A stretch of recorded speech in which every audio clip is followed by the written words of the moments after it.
Hi, Goddess of Love here again. Kamusta kayo dyan mga goddess ko? So, yeah, another reading na naman tayo today for you, Scorpio. So, kamusta kayo dyan mga Scorpio natin, no? So, tignan natin current situation ninyo mga Scorpio. Love relationship ninyo, no, of course. And tignan natin self-care advice for you this week. And, of course, message and advice from the universe, no? Tignan natin again, no, mga Scorpio natin. And again, no, yung mga benefits na makukuha ninyo sa ating all-in-one prosperity candle is again nandyan din sa ating description below, right? Ng mga goddesses ko, no? So, yeah. Let's see, no, update sa inyo mga Scorpio, no? Love situation ninyo, self-care advice, and message advice from the universe, no? So, yeah, tignan natin.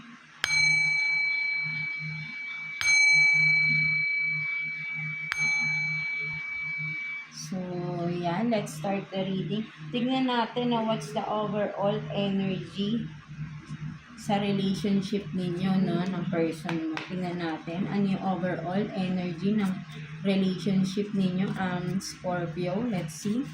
Kuha tayo ng one card for you, Scorpio. Tingnan natin. For Scorpio. So, you have this, Fairy of the Highlands, no? It's time, what is this?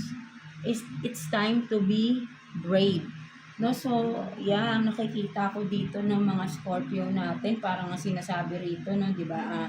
Literally, no, it's time to be brave, no? Maybe for some of you, ang overall energy sa relationship na merong isa sa inyo, ng person ninyo, ang kailangan ng maging matapang sa sitwasyon. Maybe mag-stand up na or mag-speak up na, ano ba talaga yung nangyayari, no? Parang siguro sabihin natin na may napapanghinaan ng loob within the relationship, kung ano man ito, right, no?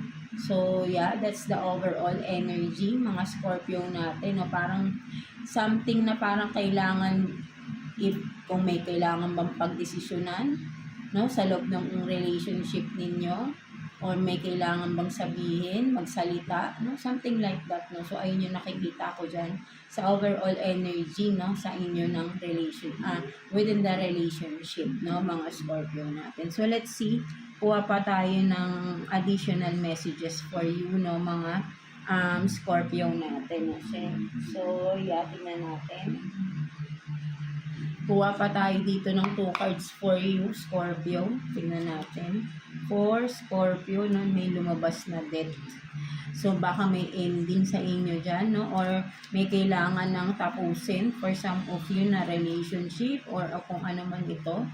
So, yeah, let's see, no? Kuha tayo ng 2 cards for Scorpio.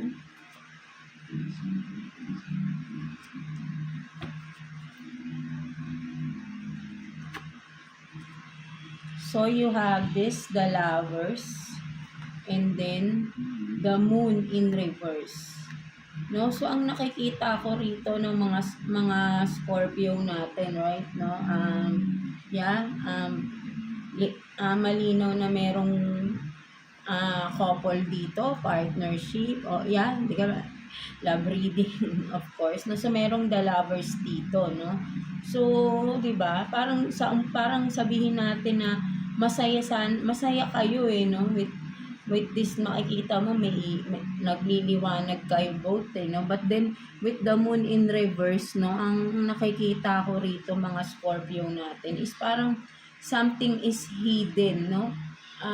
Something like that, no, mga Scorpio natin, no? Merong hidden or sabihin nating secrets, no, na in reverse na So maybe for some of you na-reveal na itong secrets na ito, no, mga Scorpio natin, no. So kung ano man yan, no, na secrets na yan or hidden na na-reveal, no, something like that, no. So ayun yung nakikita ko rito. There is secrets revealed, no, between the two of you, no, mga Scorpio natin, kung ano man yan, no. So, pwede rin sabihin nating the lovers, no, kung may third party man, no, pwedeng nalaman mo tong may other relationship yung person mo, or ikaw meron kang ibang karelasyon, no, something like that, no. So ayun yung nakikita ko rin dito. And yan, no, meron din pumapasok na isa, pero um,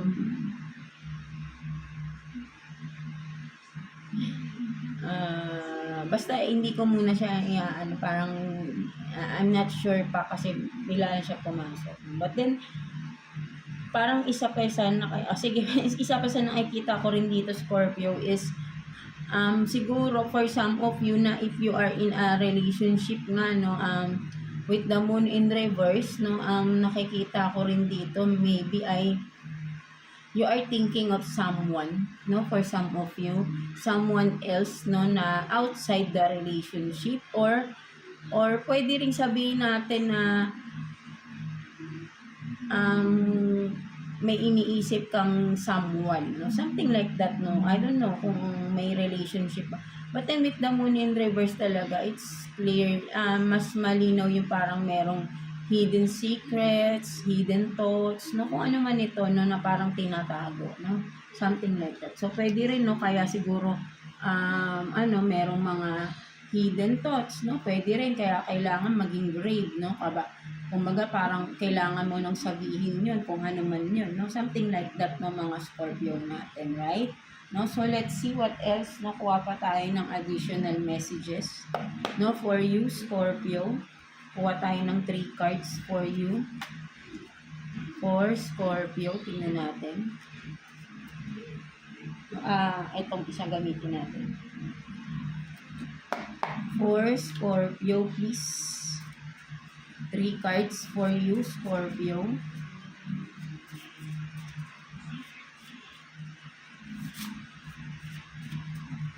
Three cards for Scorpio.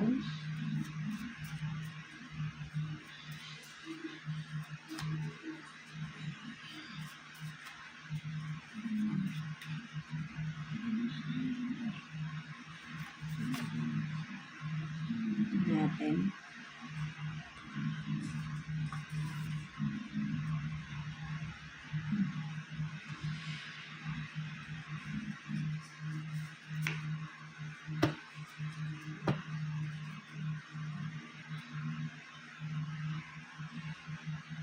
So you have this, wait lang So you have this, you can change your life. So meron dito, you can change your life, no? And then love yourself, no? So parang siguro sinasabi rito, be brave, no? Parang siguro nga may kailangan kayong pagdesisyonan, no, for some of you, Scorpio, no, kasi may love yourself, no, parang may kailangan ng pagdesisyonan talaga, parang may kailangan ng i-end, no, kaya din kanina si Death is lumabas, no, nagsha-shuffle tayo kanina, no. So what else? So synchronicities, no, synchronized signs alignment, no. For some of you, no, parang ang nakikita ko rin dito, no, Scorpio, is you are being guided, no, by the divine, no, by the universe, no, something like that, no. And you are seeing synchronicities, no, signs like repeating numbers, no, angel numbers, mga messages, no. Parang yun yung nagiging guidance mo dito, no, parang tinutulak ka dito na parang to speak up, no, something like that, and to have a decision, no, kasi ang nakikita ko kapag once na nakapag-decision ka, no, it will be life changing for you, no, and from that, no, you will learn also, no, to love yourself more, no, something like that, or you need to love yourself, no, so you can make the decision here, no, something like that, no. So parang yun yung nakikita kong message dito, no, for some of you, no. So may kailangan talaga, parang kailangan mo nang mag-decide, no, kung ano man ito, right? No, for some of you, Scorpio. So let's see. Kuha pa tayo ng additional card sa inyo, Scorpio. Tingnan pa natin. Additional messages for Scorpio, please. Kuha tayo ng, sabihin natin, 3 cards here, no, for you, Scorpio. Tingnan natin. Additional messages for Scorpio. Let's see.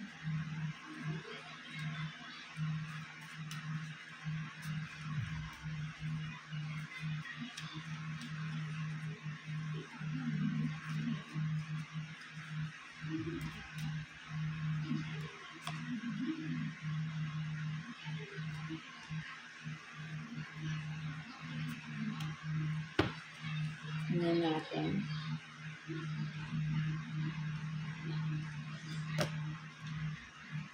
So you have this,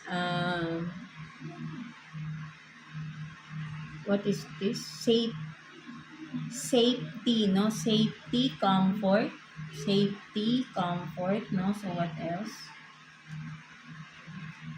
Safety, nakikita nyo ba? Safety, comfort. So, merong home foundation, no? Home foundation.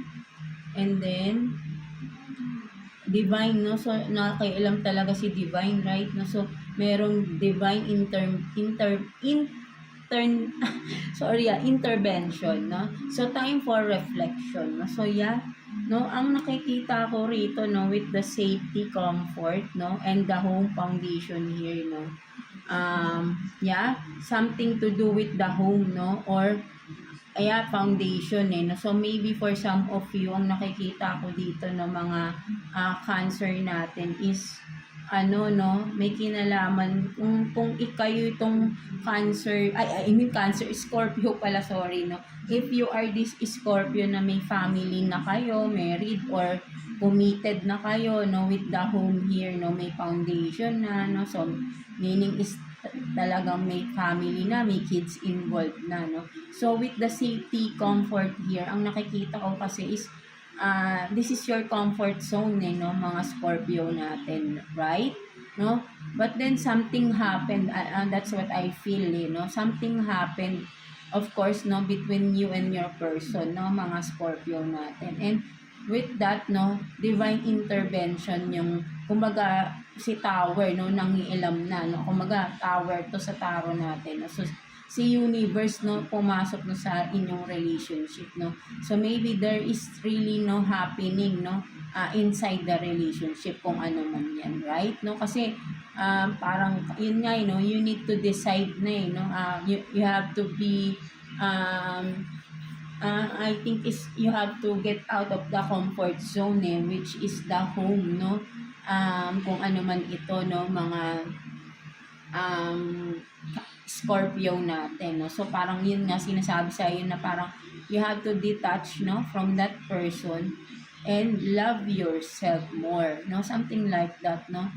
Yun ang nakikita ko. And once you are on that kind of parang pagka nakapag-decide ka na, no, it will be a life changing for you, no, parang ganun. But then with the safety, comfort here, no, nahihirapan kang mag-decide because you are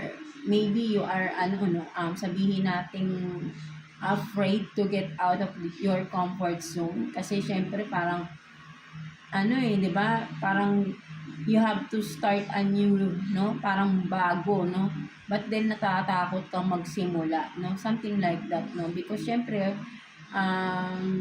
there is maraming dahilan niya, lalo na kasi kapag pagkapamilyado na rin talaga, di ba? Something like that, di ba, mga Scorpio natin, no? So ayun yung nakikita ko dito, no. Medyo mahirap talagang mag-decide, no. But then hindi naman yan kailangang madaliin, no. Kung ano man tong pinagdadaanan ninyo sa relationship ninyo, no, kailangan ng sapat na panahon para makapag-decide, no, kung ano man yung dapat ipag-desisyon, para din nakakapag-isip kayo ng mas malinaw, no, kumbaga kung ano man 'to 'no, kailangan parang pag-iisipan mo ring mabuti 'no, for some of you 'no. Hindi yan agad-agad minamadali kasi minsan kapag sa pagmamadali natin, mas lalo tayong napapahamak, 'di ba? 'Di ba? Something like that 'no, yeah, 'no. So, you need to have some time for that 'no. So, ayun yung nakikita ko rito kasi natatakot kayo na mag-decide because parang may mga yung sabihin natin, iniisip nyo kasi siguro kung yung may mga anak kayo, iniisip nyo paano yung mga anak nyo, di ba? Something like that, no? So, marami kayong kino-consider, no? Sa paligid din nyo, no? That's why you are, di ba, struggling na mag-decide kung ano man ito, right? No? But mostly is nakikita ko is yun nga, no? Parang you need to end the relationship, no? Maybe for some of you, talagang may pinagdadaanan, no? Kung ano man yan, kayo lang din nakakaalam yan, of course, no? Something like that, no? Mga Scorpio natin, no? So, ayun yung nakikita ko rito, no? So, time for reflection. So, sinasabi nga rito, no? Kaya ito, si Divine Intervention, yun yung sinasabi ko na hindi mo kailangan din magmadali. Although, nandyan na, no? Nandito na, for some of you, no? In this current situation, of course, is nangyayari na itong mga parang hindi nyo akalain, no, sa inyong relasyon, no? So, kasi nga pinapakita na ni Divine yung katotohanan sa inyong relationship, di ba? Something like that. So, sinasabi sa'yo dito na time for reflection, no? Tignan mo yung tignan mo, kumbaga parang pwede rin sabihin natin, timbangin mo yung good and bad memories ninyo together, no? Kung naging masaya ka ba talaga or you are just there sa relationship na yan because of the kids, because you are afraid, something like that, no? Kung for some of you, baka may trauma kayo, no? So, kayo lang din nakakaalam ng sa relationship ninyo, ng mga Scorpio natin, right? No? So, let's see. Tingnan natin what's your self-care advice, no? For you mga Scorpio natin, no? Kuha tayo ng one card here for you. Self-care advice for you this this week, no? Tingnan natin. Kuha tayo ng one card.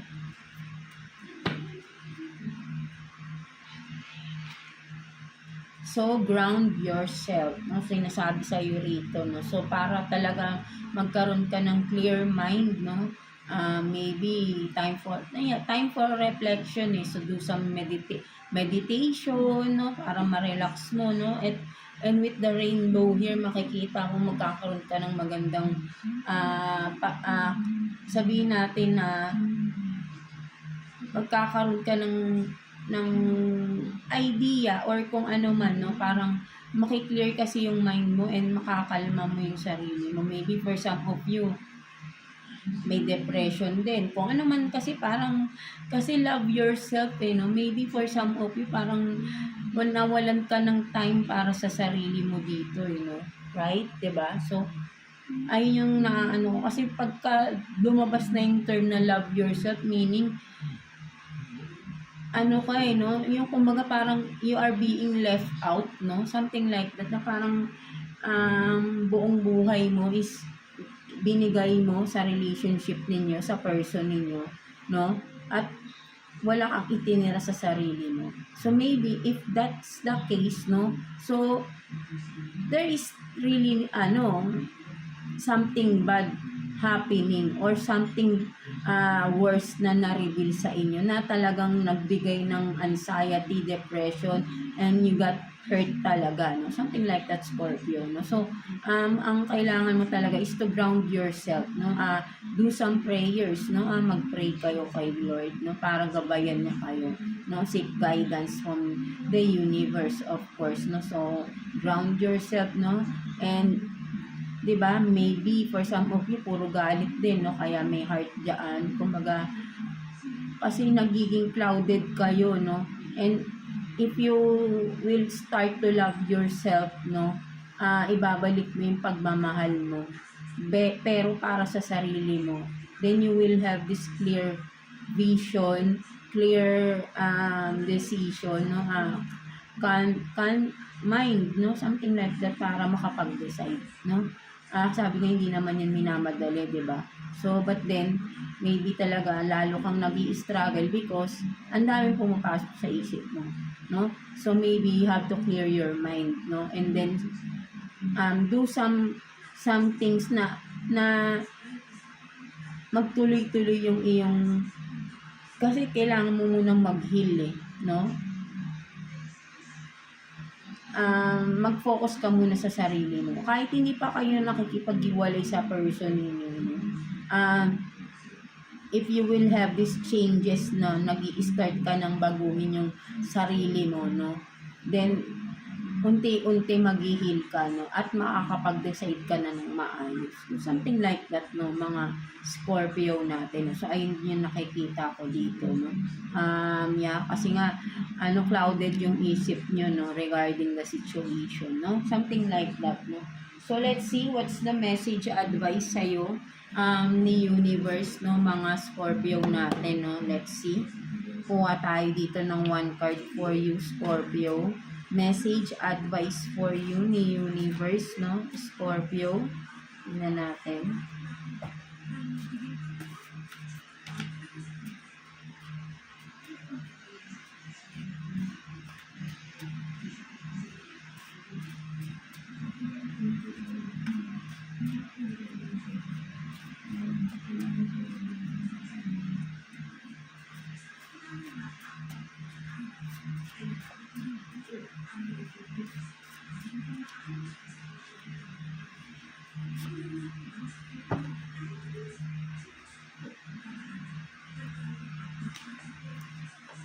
So, di ba meron talaga dito, no? Meditate, healing, rest, no? So, prioritize self talaga. So, ayun talaga yung pinaka-the best mong gawin as of now, no, mga Scorpio, para magkaroon ka talaga ng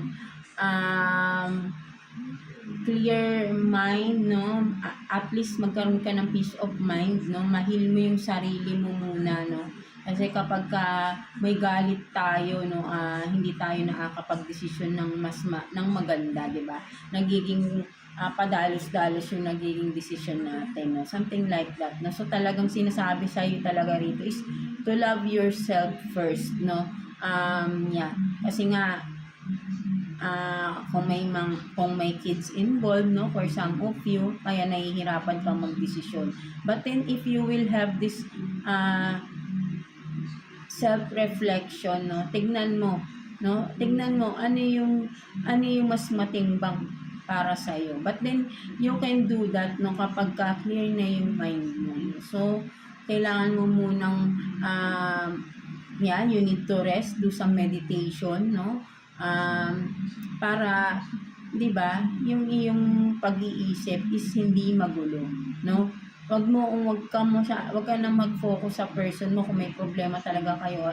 Yan, nakikita ko may problema kayo ng person mo, no? So para makapag-desisyon ka ng tama, no? Timbangin mo ano ba yung mas lamang, yung naging masaya ka or yung naging malungkot ka sa loob ng relationship, or totoo bang naging masaya ka sa relationship ninyo. 'Di ba? Ikaw lang din kasi makakasagot yan sa sarili mo, no? Mga Scorpio natin, right? And kapag naintindihan mo na, no? Naintindihan mo sa sarili mo na, ay, kung ano man, ay, naging masaya naman ako, eh. Maybe talagang may pagkukulang din ako. No? Something like that, no? So, mas makakapag-decide ka ng tama, di ba? No? Nang naaayon sa sitwasyon ninyo. Or kung may isip mo talaga na hindi ka na pala talaga naging masaya from the start pa lang, so better to end, no? So ikaw talaga kasi rin yung magde-decide based on your experience within the relationship, 'di ba? Something like that, no, mga Scorpio natin, no? So yeah, that's it for you, mga Scorpio, no? So I hope na naka-resonate kayo sa reading ninyo today, mga Scorpio natin. So yeah, God bless you all and thank you for watching, Scorpio.